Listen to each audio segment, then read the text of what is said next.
Hello everyone, welcome back to Saksham family. इस video में बात करेंगे सक्षम प्रैक्टिस 930 को। कंप्यूटर ओरिजिनिंग का जो सॉल्यूशन होता है हम इन वीडियोस में डिस्कस करते हैं। तो जहाँ पे जिसको प्रॉब्लम है आप इन वीडियोस के थ्रू जो है अपनी प्रॉब्लम्स क्लियर कर सकते हैं। पहला क्वेश्चन आपके सामने ये था कि भाई एक समय में कथन को कन्वर्टर और एग्जीक्यूट कौन करता है। सबसे बड़ी प्रॉब्लम समस्या यही थी कि यहाँ पे लिखा गया था ये कथन का मतलब होता है आपके पास सिंपल सी बात है स्टेटमेंट, है ना। अब ये स्टेटमेंट अगर समझ में नहीं आया है तो इसका मतलब होता है सिंपल सी बात है, हम बात कर रहे थे यहाँ पे लाइन के बारे में, ठीक है, कि भैया ऐसा कौन सा आपके पास कन्वर्टर होता है जो आपका क्या करता है, लाइन को कन्वर्ट करेगा और एग्जीक्यूट करेगा, मतलब उसमें एरर फाइंड आउट करेगा। आपको ये चीज़ बतानी है। अब यहाँ पे इसका आंसर क्या आएगा? इसका आंसर आपके पास आता है इंटरप्रेटर। भैया इंटरप्रेटर वो है जो आपका क्या करता है, इंटरप्रेट करने का काम करता है लाइन बाय लाइन। इसी टाइप से अगर होल प्रोग्राम को कंपाइल कौन करेगा, होल प्रोग्राम के लिए, ये ध्यान रखना, ये आपके पास होता है होल प्रोग्राम को कंपाइल करने के लिए।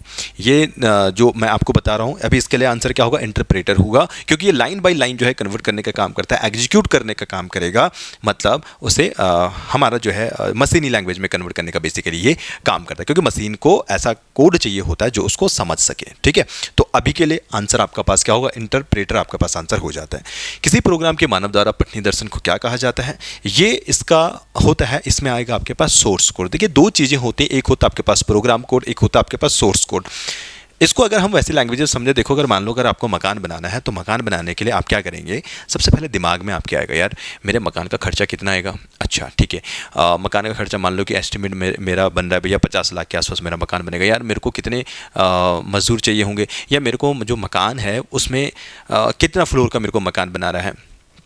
कहने का मतलब क्या है, जो दिमाग में बेसिकली आपके चल रहा है, एक रफ आइडिया आप जिसे कह सकते हैं कि यार मुझे क्या ऐसा ऐसा कुछ करना है। अगर मेरे को मान लो यहाँ के दिल्ली जाना है तो दिल्ली जाने के लिए मुझे क्या करना पड़ेगा, मेरे दिमाग में आएगा यार मैं कहाँ से जाऊँ, क्या एसबीटी से जाऊँ, बाई बस जाऊँ, या मैं अपने खुद के व्हीकल से जाऊँ, कितना मेरे को टाइम लगेगा। मतलब आपके पास एक गोल है और उस गोल तक पहुँचने के लिए आप क्या करते हैं, एक प्लान तैयार करते हैं, सीधी सी बात है। तो जो ये प्लान तैयार करने वाला होता है वो होता है आपके पास प्रोग्राम कोड। और जब वो प्लान को आप एग्जीक्यूट करते हैं, मतलब जब करना शुरू करते हैं, लिखना शुरू आप करते हैं, तो उसको बोला जाता है आपके पास सोर्स कोड, ठीक है। मतलब जो इंसान को इंसान मतलब जिसको पढ़ पाए, मतलब सीधी सी बात है। जैसे कि मैंने आपको बोला कि आपके दिमाग में मेरे को मकान बनाना है, तो वो अभी तक फिलहाल आपके दिमाग में है, लेकिन जब आप उसको लिखोगे इतने मजदूर चाहिए, इतना पैसा लगेगा, इतने फ्लोर का चाहिए, ये हमें सामान लगाना है, तो मतलब अब दूसरा इंसान भी उसको पढ़ सकता है। जब तक दिमाग में तब तक तो कोई नहीं पढ़ सकता है। बात समझ में आई? छोटा सा ये वैसे डिफरेंस होता है, बहुत ज़्यादा डिफरेंस नहीं होता है। तो यहाँ पे आपको थोड़ा सा ये चीज़ याद रखनी है। इसके अलावा देखो, ठीक है, तो बाकी ठीक है, इसमें ये वाली चीज़ें जो है थोड़ा सा आपको ध्यान रखनी है। 86 की तरफ बढ़ेंगे। कंप्यूटर को इंटरनेट से जोड़ने में कौन मदद करता है? देखो भैया, कंप्यूटर से इंटरनेट को जोड़ने में आपको केबल भी मदद करती है, ठीक है, लेकिन ये क्वेश्चन ऐसा नहीं है। ये क्वेश्चन है आपके पास ब्राउज़र, यानी जो कंप्यूटर होता है उसमें आपके पास क्या होना चाहिए, ब्राउज़र होना चाहिए। ब्राउज़र में आपके पास हमने बहुत बार देख लिया भैया, हमारे पास जैसे गूगल क्रोम होना चाहिए, ठीक है। अब देखो ना, ये केबल क्यों कर रहे हो भैया? केबल तो नॉर्मली किसी भी चीज़ को कनेक्ट करने के लिए हो सकते हैं ना, इंटरनेट को ही कनेक्ट करने के लिए केबल की रिक्वायरमेंट थोड़ा होगी। समझ पा रहे हो? वेब ब्राउज़र इसका सबसे ज़्यादा इंपॉर्टेंट और सटीक जो है आंसर इसका आ जाएगा। गूगल क्रोम होता है आपके पास मोजिला फायरफॉक्स हो जाता है। इसके अलावा आपके पास इंटरनेट एक्सप्लोरर आ जाता है, ठीक है। तो ये कुछ आपके पास क्या है, ये आपके पास कुछ वेब ब्राउज़र हैं जिनके थ्रू आप इंटरनेट चला पाते हैं। चलिए आगे बढ़ते हैं। 87 स्पेलिंग चेक करने की शॉर्टकट की क्या है? कभी आपने वर्ड में देखते हैं आपको ग्रामेटिकल मिस्टेक आ गया या स्पेलिंग वगैरह मिस्टेक हो जाती है, उसको चेक करने के लिए आपके पास क्या होता है, ये आएगा आपके पास F7। बात क्लियर हो गई। F2 का काम क्या होता है आपके पास, ये होता है यार आपके पास रीनेम करने का। F9 से क्या है आपके पास, अगर आपके पास कोई प्रेजेंटेशन है, प्रेजेंटेशन सभी लोग जानते हैं, देखो जैसे ये दिख रहा है ना, ये एक पीपीटी स्लाइड है, तो इसको फुल करने के लिए, मतलब जो आपको अभी दिख रहा है ये पूरा आपने क्या किया, इसको मैक्सिमाइज़ किया हुआ है, तो मैक्सिमाइज़ करने के लिए हम F9 को हम यूज़ करते हैं। और ये होता है आपके पास क्लोज करने के लिए, डायलॉग जो बॉक्स होता है उसको क्लोज करने के बेसिकली ये काम आता है, ठीक। तो अभी इसको ध्यान रखने का। बाकी इसके अलावा आपके पास जो F5 होता है ये किसके काम आता है, आपके पास रेफरेंस करने के आपके पास ये काम में आता है, ठीक है। आई होप आपको ये चीज़ जो है समझ में आई होगी। चलिए आगे बढ़ेंगे। क्वेश्चन क्या बोलता है, विश्व का प्रथम नेटवर्क कौन सा था? तो इसमें बहुत ज़्यादा याद रखने की जरूरत नहीं है, ये अर्पानेट है, ठीक है। तो ये आपके पास विश्व का पहला, इंटरनेट से पहले का माना जाता है ये नेटवर्क, और ये आपके पास 1960 के आसपास का है। दूसरी बात, और ये जो है आपने यूएसए ने ही इसको डिज़ाइन किया था, और यहाँ पे भी आपके पास जो नॉर्मल आपके पास टीसीपी होता है, ट्रांसफ़र कंट्रोल प्रोटोकॉल, और आईपी इंटरनेट प्रोटोकॉल, इसमें यहाँ पे ये जो प्रोटोकॉल थे वो यूज़ किए गए थे। क्लियर होगी बात? तो उम्मीद है तो आपको ये बात जो है समझ में आ ही गई होंगी। चलिए आगे बढ़ते हैं। यहाँ से आपके पास कुछ हमारे पास होंगे क्वेश्चन, आपके पास है पासे का क्वेश्चन है। देखिए क्वेश्चन क्या बोल रहा है भैया, आपको 4 स्थितियां दी गई हैं, आपको बताना है कि पासे के ऊपर की संख्या 4 है तो पासे की निचली संख्या क्या होगी, आपको ये बताना है। मतलब सिंपल सी बात है कि 4 के पीछे कौन सा अंक आएगा। देखो कभी भी ऐसे प्रश्न आते हैं, आपको सबसे पहले क्या चेक करना है, इसमें देखना है यार आपको कि ऐसा कौन सा नंबर है जो सबसे ज़्यादा है। आप अच्छा एक काम कर लीजिए, देखिए यहाँ पे 4 नज़र आ रहा है शायद, अगर आपको कैमरे में नज़र नहीं आ रहा तो मैं एक बार थोड़ा सा इसको ड्रॉ भी कर देता हूँ, सो दैट कि थोड़ा इजी होता है। ये 4 है, 6 है, यहाँ पे 3 है, यहाँ पे भी 3 है, 4 है, आपके पास यहाँ पे 5 है, यहाँ पे 4 हो गया, ये 5 है, ये आपके पास 1 है, यहाँ पे ये 4 है, ये 1 है, ये आपके पास 6 है। ठीक, ये कुछ स्थिति है। अब आपको क्या करना है यहाँ पे, अब आपको सिंपल सी बात है, सबसे पहले देखो 4, ये मैंने लिखा 4, आपको यहाँ पे क्या देखना है यार, 4 के पीछे कौन सा नंबर नहीं आ सकता। देखो 4 अगर आपको यहाँ नजर आ रहा है कि 6 और 3 कभी 4 के पीछे हो सकते हैं, नहीं हो सकते, क्योंकि तो 4 के साथ नजर आ रहे हैं ना, तो पीछे तो हो नहीं सकते। तो मैं लिख दूंगा यहाँ पे यार देखो 4 के पीछे 3 तो नहीं हो सकता है, 4 के पीछे 6 नहीं हो सकता है। सेकंड देखिए, क्या 4 के पीछे 3 और 5 हो सकते हैं, नहीं हो सकते, क्योंकि तो अब अपने को नजर आ रहे हैं। तो इसका मतलब यहाँ पे 3 तो मैं ऑलरेडी लिख चुका हूँ, तो 5 भी नहीं हो सकता। इसके अलावा 4 के पीछे देखो क्या 5 और 1 हो सकता है, नहीं हो सकता है, क्योंकि 4 के साथ है तो पीछे कैसे हो सकता है। बात समझ में आ रही? अरे जो पासा होता है ना, क्योंकि ये 4 के साथ हमें दिख रहे हैं तो पीछे नहीं हो सकते ये। इसी टाइप से आपके पास ये 1 भी 4 के पीछे नहीं हो सकता है। अब देखो 4 के पीछे 3 नहीं हो सकता है, 6 नहीं हो सकता, 5 नहीं हो सकता, 1 नहीं हो सकता। एक ही नंबर तो बच रहा है, कौन सा, आपके पास 2, यानी 4 के पीछे आपके पास क्या आएगा, अभी 4 के पीछे आपके पास सिंपल सी बात है, आपके पास 2 इसका जो है आंसर हो जाएगा। क्लियर हो रही है ना बात? ठीक है, तो देखिए चीज़ें समझते रहिए बस, बाकी इसमें बहुत ज़्यादा है नहीं। मैं फिर भी बहुत कोशिश करता हूँ कि आपको सारी चीज़ें बता दूँ, लेकिन अगर आपको फिर भी चीज़ें समझ में नहीं आएंगी तो फिर कोई फ़ायदा नहीं इन वीडियोस का, है ना। चलिए 92 देखिए, अप्रैल माह का पहला दिन बुधवार है, उसी वर्ष मई की पहली तारीख को सप्ताह का कौन सा दिन होगा। ठीक, अब देखो सबसे पहले आपको ये समझना पड़ेगा कि भैया अप्रैल हमारे पास कौन सा महीना, जो मई होता है वो कौन से डे का जाता है। क्या लिखा है, अप्रैल है, हाँ मई नहीं, आपको अप्रैल देखो कि अप्रैल आपके पास कौन सा महीने का जाता है। ठीक है, तो जनवरी होता है आपके पास 31, फरवरी, मार्च, अप्रैल, यानी अप्रैल जाता है आपका 30वां। इतनी बात सबको समझ में आ गई भैया, जो अप्रैल है आपके पास 30वां है। देखो ये क्वेश्चन कुछ ये बन चुका है ना, अगर किसी ने बोल दिया कि भैया अगर आज अगर आपके पास बुधवार है, क्या है आज बुधवार है, पहली बात तो आपको बताना है 30 दिन के बाद, क्योंकि देखो 30 दिन के बाद वाली जो कंडीशन होगी ना, 30 दिन के बाद क्या आ जाएगा आपके पास, 1 मई आ जाएगा। आएगा कि नहीं आएगा, सिंपल सी बात है। तो अब कोई पूछे कि अगर आज मेरे पास बुधवार है तो 30 दिन के बाद क्या आता है, तो विषम दिन निकालते हो, सीधी सी बात है। तो विषम दिन निकालने के लिए आप क्या करते हैं भैया, 30 को 7 से डिवाइड करते हैं, और आपके पास क्या आता है, 2 आता है। और 2 का मतलब आपको पता है कि भैया कहीं पे अगर बुधवार है तो बुधवार में हम 2 दिन आगे जाते हैं तो आपको क्या मिलेगा, यहाँ पे शुक्रवार मिलेगा। आई होप कि आपको ये बात क्लियर हो रही होगी, है ना, इसमें घबराना नहीं है। तो आपके पास जो है ऑप्शन बी इसका आंसर आ जाता है। क्लियर होगी बात? तो मैंने आपको कोशिश की कि आपको इस लैंग्वेज में समझा दो जो आपको समझ में आती है।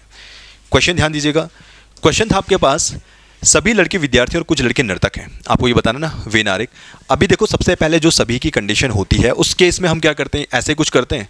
देखो मान लो कि मैंने कहा सभी आपके पास क्या है, लड़के विद्यार्थी हैं, तो भैया ये हैं आपके पास सभी लड़के, और सभी लड़के क्या हैं, विद्यार्थी, तो मतलब विद्यार्थी का गोल आ जाएगा ऐसे बाहर से। क्लियर होगी बात? ये इसका मतलब भैया आपके पास ऑप्शन ए ये गलत हो जाएगा। क्लियर, ये वाला ऑप्शन भी गलत हो जाएगा, क्योंकि ऐसा कोई भी वेन डायग्राम नजर नहीं आ रहा है आपको। ये वेन डायग्राम कुछ नजर आ रहा है और ये वेन डायग्राम नजर आ रहा है, लेकिन यहां पे क्योंकि कुछ की कंडीशन आ गई थी, और कुछ का मतलब क्या, कुछ का मतलब भैया ऐसा होता है, देखो कुछ का मतलब एक ये और एक ये, इसका मतलब ये कुछ वाली कंडीशन है। तो कुछ वाली कंडीशन में हम इसको ऐसे लगाएंगे, क्योंकि इसने बोला ना कुछ लड़के नर्तक हैं, तो लड़के कुछ ही हैं, इसलिए हम इसमें कुछ इसको इस टाइप से दिखाएंगे। इसका मतलब ऑप्शन डी भी वैसे गलत था, क्योंकि कुछ वाला साइन यहाँ पे नजर नहीं आ रहा था, इसलिए सी जो है आपके पास राइट आंसर इसका हो जाता है। आई होप कि ये बात क्लियर हुई होगी। आगे बढ़ेंगे नेक्स्ट क्वेश्चन की तरफ। 94 क्वेश्चन क्या बोलता है, निम्नलिखित में से आपको ऐसा एक भिन्न अक्षर आपको देखना है। अक्षर समूह भिन्न क्या है, देखिएगा आप इसमें अगर आप देख पा रहे हैं क्या नजर आ रहा है आपको, देखो ई से एच चले जाओ तो आपको क्या करना पड़ेगा, एफ, इसको ऐसे करो ना, ई के बाद क्या आता है, एफ आता है, जी आता है, एच आता है, यानी +3। क्लियर होगी बात? जी से जे पे चले जाओ तो आपके पास कितना आएगा, एच, आई और जे, मतलब +3। क्लियर होगी बात? और यहाँ से आई में चले जाओ एल की तरफ, तो जे के एल मतलब +3, और यहाँ से एम से पी की तरफ चले जाओ तो एन ओ पी, बिल्कुल ये भी बात सही है, +3। मतलब मैं क्या कर रहा हूँ, सिंपल सी बात है, लास्ट वाला अल्फ़ाबेट मतलब थर्ड वाला अल्फ़ाबेट और फोर्थ वाला अल्फ़ाबेट के बीच में मैं जस्ट डिफरेंस देख रहा हूँ और डिफरेंस मुझे नजर आ ही रहा है यार, ये +3 +3 +3 है। अब इसको यहाँ देख लो इसी टाइप से। अगर आप इसको यहाँ देखेंगे ए और डी के बीच में, क्या ए से डी चले जाओ तो बी सी डी मतलब आपके पास कितना आएगा +3, और सी से एफ की तरफ चले जाओ तो आपके पास +3, सी के बाद क्या आता है डी आता है, ए आता है, एफ आता है, मतलब +3, मतलब तीसरा जो अल्फ़ाबेट है। ई के बाद एच पे चले जाओ तो मतलब +3 एफ जी एच, और आई से अगर के पे जाओगे तो क्या आपके पास 3 आएगा, नहीं, आई के बाद आपके पास जे आता फिर के आता, मतलब दूसरे पे आ रहा है। इसका मतलब देखो ये वाला ये वाला तो सेम है, बट ये वाला जो है थोड़ा सा डिफरेंस हो गया के आई वाला, तो ये थोड़ा सा डिफरेंस आपको नज़र आना चाहिए। हो सकता है आपके पास कोई और लॉजिक हो, बस आंसर आना वही चाहिए भैया, आंसर कुछ और नहीं आना चाहिए। आना कोई और आंसर आ रहा है तो हो सकता है कुछ, फिर वो सारे में वो लॉजिक फिट होना चाहिए। 95 देखेंगे, 5 मित्र हैं एक पंक्ति में बैठे, चलिए बिठा दो भैया 5 पंक्ति बना दो इसमें, ये मैंने एक पंक्ति बना दी, ये लीजिए। अब ये 5 मित्र यहाँ बिठा दो, फिल्म देख रहे हैं बढ़िया सी, जो भी हो, जो आपने ना देखी हो अभी तक, ठीक। अब ये कौन सी फिल्म देख रहे हैं, ए और डी अंतिम छोर पे बैठे हैं। अब देखो ए और डी अंतिम छोर पे हैं, कौन सी छोर पे मुझे नहीं पता है, लेकिन मैं इसको बिठा देता हूँ। मान लो यार भाई मेरा ए इधर बैठा हुआ है, ये आगे की तरफ मुँह करके बैठा हुआ है, ए और डी, ये मान लेता हूँ ये ए है ये डी है, अंतिम छोर मैंने इनको बिठा दिया, कोई समस्या नहीं है। उसके बाद इसने कहा जबकि जो बी है बोला वो ठीक बीच में बैठा हुआ, डरता होगा ना, कोने में कैसे बैठेगा बेचारा, तो ये बी को यहाँ बिठा दो, तो ये बी को यहाँ बिठा दिया, समझे। उसके बाद देखो सी डी के बगल में नहीं बैठा है, इसने क्या बोला, जो सी है वो डी के बगल में नहीं है। इसका मतलब देखो हमारे पास लोग कितने हैं, 5 है ना, 3 तो ऑलरेडी हो चुके हैं। इसने कहा सी डी के बगल में नहीं है, इसका मतलब सी यहाँ नहीं है तो सी कहाँ होना चाहिए, ऑब्वियसली बात है ना, सी यहाँ होना चाहिए, सी इधर हो जाएगा। अब बचा क्या, ए हो गया, बी हो गया, सी हो गया, डी हो गया, ई हो गया, तो ऑब्वियसली बात है ई आपके पास इस वाली पोजीशन में आ जाएगा। अब इसने क्या बोला था, डी के बगल में कौन बैठा है, तो डी के बगल में कौन आ गया, ई बैठा हुआ है। देखो भैया ये क्वेश्चन तो ऐसे है ना, मतलब अगर आपकी ठीक ठाक प्रैक्टिस है तो मतलब पेन पेपर उठाने की भी ज़रूरत नहीं है ना, लेकिन जिसको नहीं आता भैया उसको तो उठाना पड़ेगा, और इतना तो यार नॉर्मल सी बात है। मतलब आपको सीखने के लिए आपको ये चीज़ें थोड़ा सा करनी पड़ेंगी, क्योंकि बहुत ज़्यादा इतना कॉम्प्लिकेटेड नहीं है, 10-15 नंबर की बात होती है और 10-15 नंबर कर सकते हो, मतलब बजाय और जो सब्जेक्ट्स होते हैं यार उनसे तो थोड़ी आसानी है, यहाँ कम मेहनत करनी पड़ेगी एज़ कम्पेयर टू और सब्जेक्ट में, तो इसलिए इसको फोकस जरूर करें। 96 क्वेश्चन की तरफ बढ़ते हैं। रवि के पिता का एक पुत्र रोहित है, हम इसको बना लेते हैं भैया, रवि जी हैं और ये रवि के पिता का एक पुत्र रोहित है, तो हमने कहा रवि के यहाँ पे एक पिता है, ठीक है, मैं बॉक्स इसलिए बना रहा हूँ, ये पिता है, तो इसने क्या कहा, रवि के पिता के एक पुत्र रोहित है, रवि के पिता एक पुत्र यहाँ पर रोहित भी कर लेते हैं, तो ये आपके पास रोहित जी हो गए। और फिर इसने क्या बोला है, जिसकी एक बुआ लक्ष्मी है, किसकी, इनकी बुआ लक्ष्मी है, मतलब इसके पिता की एक बहन होगी, बहन है तो मतलब ये लक्ष्मी होगी, क्लियर होगी बात। जिनके पति राव के ससुर मोहन है, जिनके पति मतलब लक्ष्मी के यहाँ पे पति होंगे, लक्ष्मी के ये पति हैं, जिनके पति बोला लक्ष्मी के जो पति हैं, इनके बीच में रिलेशन दिखाते हैं हस्बैंड वाइफ, तो जो ये हैं वो क्या हैं, राव के ससुर, क्या बोल रहा है ये, जिनके पति राव के ससुर मोहन है, जिनके पति राव के ससुर के मोहन है, क्या है ये क्वेश्चन में गड़बड़ है भाई, इसको छोड़ दो, ठीक है, छोड़ दो इस क्वेश्चन को, देख लेंगे इसको अगली बार, ठीक है, नेक्स्ट जब भी कराएंगे तो उसको देख लेंगे, कुछ गड़बड़ है यहाँ पे या तो कुछ, खैर छोड़ो इसको। 97 की तरफ बढ़ते ना। 97 देखो, इस क्वेश्चन में क्या था भाई, इस क्वेश्चन में बताना था आपको कि वर्गों की संख्या कितनी होगी। वर्गों की संख्या काउंट करने के लिए आपको पता है, अगर मेरे पास 3 रो हैं 3 कॉलम हैं, तो हम सिंपल सी बात एक काम करते हैं यार, इसमें लिख दो 1 का स्क्वायर, इसमें कर दो 2 का स्क्वायर और इसमें कर दो 3 का स्क्वायर, ठीक। इन सभी को ऐड करेंगे, 3 3 9, 2 2 4 और 1 1 1, यानी टोटल आपके पास कितना आने वाला है, यहाँ पे आपके पास जो टोटल बनेगा वो आपके पास कितना बनेगा, 13 14 बनेगा, मतलब भैया इसमें आपके पास होंगे 14। केवल मैं इसके बारे में बात कर रहा हूँ, जो सिंपल अगर आप जब ये बनाते हो ना, इनके बारे में बात कर रहा हूँ, इस टाइप से ये है भैया। तो अगर आप केवल इसको चेक करेंगे तो इसमें आपको मिलेंगे केवल 14, ठीक। लेकिन इसने क्या बोल दिया है, इसने यहाँ पे एक चीज़ और बोली है कि भैया आप यहाँ पे क्या करेंगे कि ये वाली चीज़ को भी आप ऐड करेंगे, मतलब इनको भी तो चेक करना है। तो इसका मतलब क्या होता है, देखो आपके पास सिंपल एक स्क्वायर है ना, 1 हो गया, 2 हो गया, 3 हो गया, 4 हो गया और एक बाहर से, मतलब इस वाले में आपको 5 मिलेंगे, सीधी सी बात है। इस वाले के पास भी आपके पास 5 होंगे, इस वाले के पास भी आपके पास 5 होंगे। टोटल कितने हो गए, 5 और 5 10 और 5 15 और 15 4 कितने हो गए, 29 हुए, हाँ इतने तो हुए। तो इसका मतलब आपके पास क्या हो गया कि इनमें से कोई नहीं इसका आंसर बन जाता है, तो ऑप्शन डी जो है इसका आंसर आ जाएगा। क्लियर हो गई बात, चलिए आगे बढ़ेंगे नेक्स्ट क्वेश्चन की तरफ। 98 क्वेश्चन, 26 छात्रों की कक्षा है, 14 छात्रों के पास बिल्ली है, 10 के पास कुत्ते व 5 के छात्रों के पास तोते हैं। मैंने यार अगर आप पहले से जुड़े हैं ना, मैंने आपको इसका बहुत शॉर्टकट तरीका बताया। मैंने आपको क्या बताया, इन सभी को ऐड करो। देखो जिनके पास दोनों है 14, ठीक है, और इसके अलावा मैंने आपको क्या बोला था, ये 10, और यहाँ पे 5 छात्र ये भी है ना जिनके पास सब कुछ है, जो दोनों के पास है। तो देखो 14, 10 और 5 कितना हो गया, 29। इसको ऐसे लिखो, 29 हो गए जो सभी के पास थे, और इससे माइनस करो जो एक एक है। जैसे 4 छात्रों के पास केवल बिल्ली है, ये 4, एक छात्र के पास आपके पास तोता है, तोता और कुत्ता दोनों है। अच्छा एक के पास ये हो गया, और दूसरा 3 वाला, तोते व बिल्ली दोनों है। ठीक, अब टोटल कितना हो गया, 4 और 3 7 और 1 8, 29 से 8 माइनस कर दो, कितना आ जाएगा आपके पास, ये आ जाएगा आपके पास 21। क्लियर हो गई बात। अब हमें बताना है कि जिनके पास कुछ नहीं है, तो वैसे ये यूनियन से या फिर आप इसको ना वेन डायग्राम से बना सकते हैं, लेकिन शॉर्टकट तरीका बता रहा हूँ। और फाइनली जितने टोटल थे आपके पास 26, इस 26 से 21 को माइनस कर दो, और 26 से 21 को माइनस करोगे तो आपको आंसर मिलेगा 5। क्लियर हो गई बात। अब क्या है कैसा है, कभी इसको दोबारा देख लेंगे। ये 6 इसका आंसर आ जाएगा। ठीक है, तो कभी भी आपके पास ऐसे क्वेश्चन आते हैं तो इनको इस टाइप से कर लिया करें, एक को ऐड करके उसको उससे इसको माइनस करके और टोटल से उसको माइनस कर दोगे तो आपको आंसर मिल जाएगा। 99 क्वेश्चन, राजेश के बारे में बात हो रही है। राजेश का चेहरा पूर्व दिशा में है, तो हम इसको ऐसे कर सकते हैं कि राजेश है भैया ईस्ट दिशा में। क्लियर होगी बात। वो आगे की तरफ 4 किलोमीटर चलता है, चलने दो उसे, ईस्ट की दिशा में चल रहा है। हम बस चेक करते हैं दाएं और बाएं। देखो ये सबसे पहले मुड़ा दाएं, तो लिखो यहाँ पर राइट, फिर से मुड़ा वो दोबारा अपने मुड़ा दाएं, तो फिर से लिख दो दाएं। ध्यान रखो हमेशा जब भी 2 राइट आते हैं, इन 2 राइटों का हमेशा क्या बनता है, अपोजिट डायरेक्शन बनती है। इसका मतलब आप समझे, इसका मतलब ये हुआ कि अगर कोई व्यक्ति ईस्ट डायरेक्शन में है तो उसका जस्ट अपोजिट क्या होता है, लो मान लो ये है, अगर कोई व्यक्ति इस दिशा में है तो उसका जस्ट अपोजिट क्या हो जाएगा, वो अब इस दिशा में होगा, पश्चिम की दिशा में।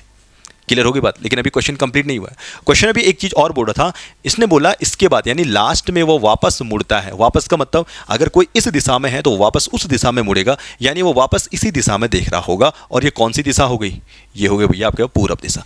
इसलिए इसका आंसर क्या आएगा, इसलिए इसका आंसर होगा पूरब दिशा। क्लियर होगी बात। ठीक है, देखो ऐसा होता है ना, अगर मैं खुद से करूँ तो फिर बहुत तरीके शॉर्टकट तरीके से आसानी से हो जाता है, लेकिन अगर समझाने के लिए करना है तो फिर हमें लॉन्ग कट भी देखना होता है। ठीक, कैसे, देखो हम जो नॉर्मली ही चीज़ें आपने सीखी हैं उससे भी तो कर सकते हो ना यार, ऐसा तो कुछ है नहीं। देखो इसने कहा राजेश का चेहरा पूर्व दिशा में और आगे की तरफ 4 किलोमीटर चलता है। मैंने कहा भाई ये राजेश है, पूर्व दिशा की तरफ चला, ये ऐसे आगे 4 किलोमीटर। ठीक, उसके बाद वो दाएं मुड़ा, दाएं का मतलब नीचे मुड़ेगा ऐसे। ठीक, और फिर उसके बाद वो 3 किलोमीटर चलता है। देखो कभी भी होता है ना दिशाओं में हमें उसकी ज़रूरत ही नहीं होती है डिस्टेंस की, 3 किलोमीटर 4 किलोमीटर, उसको छोड़ दो, बस दिशा को पकड़ लो। फिर यहाँ देखना वह दोबारा अपने दाएं ओर मुड़ता है और 4 किलोमीटर चलता है। इसका मतलब ये कहाँ मुड़ेगा, दाएं मुड़ेगा, मतलब इस दिशा में मुड़ेगा, तो 4 किलोमीटर इसको ऐसे चलाओ। तो भैया अभी देखो इसका मुंह होगा इस दिशा में, और बाद में उसने क्या बोला, वो वापस मुड़ता है। वापस मुड़ने का मतलब वापस इसी दिशा में मुड़ेगा। तो ये दिशा कौन सी है, अरे ये दिशा कौन सी है, ये पूर्व दिशा होगी ना, तो इस दिशा की ओर पूर्व दिशा हो जाती है। ओके, तो 99 क्वेश्चन ये था। और आज का लास्ट क्वेश्चन देख लेते हैं भाई। लास्ट क्वेश्चन क्या बोलता है, हमें बताना है अंग्रेजी शब्दकोश के अनुसार निम्नलिखित में से कौन सा शब्द चौथे स्थान पर आएगा।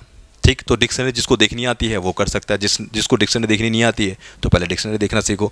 देखो कैसे सीखोगे, ENC इसके पास भी है, ENC इसके पास भी, ENC इसके पास भी, ENC इसके पास भी है।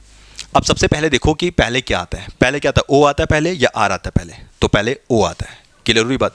तो पहले O आता है, इसका मतलब देखो पहले O आता है। ठीक है, तो अब देखो O इसके पास भी है, O इसके पास भी है, ONCR, okay okay okay, ENCO इधर है, ENCO इधर है, ये R था। ठीक है, तो अभी हम बस केवल इन 2 को देखेंगे, ENCO। अब देखो इसमें भी सबसे पहले क्या आएगा, देखो U इसके पास भी है, U इसके पास भी है, इसके पास N है, इसके पास R है, तो पहले क्या आएगा, N आएगा, R आएगा, पहले N आएगा, तो मतलब ये पहला यही आने वाला है। फिर दूसरा क्या आएगा, दूसरा आएगा आपके पास ये वाला।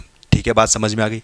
अब तीसरा क्या आएगा, इसका मतलब तीसरा आपके पास देखो ENCR यहाँ पे भी है, ENCR इसके पास भी है, ENCR के बाद A आ गया इसके पास पहले, इसके बाद O आएगा, इसका मतलब ये बाद में आएगा, इसका मतलब ये तीसरी पोजीशन में होगा और आपके पास ये वाला चौथी पोजीशन में होगा। लास्ट वाला पूछा था क्या आएगा, तो ऑप्शन डी जो है इसका आंसर होगा। ठीक, तो उम्मीद है आपको ये बात समझ में आई होगी। प्रैक्टिस करते रहो, चीज़ें हो जाएंगी। समय लगता है, एक दिन में कोई नहीं सीखता है। ठीक, तो आज की वीडियो में इतना ही, मिलते हैं एक और नई सॉल्यूशन वीडियो के साथ।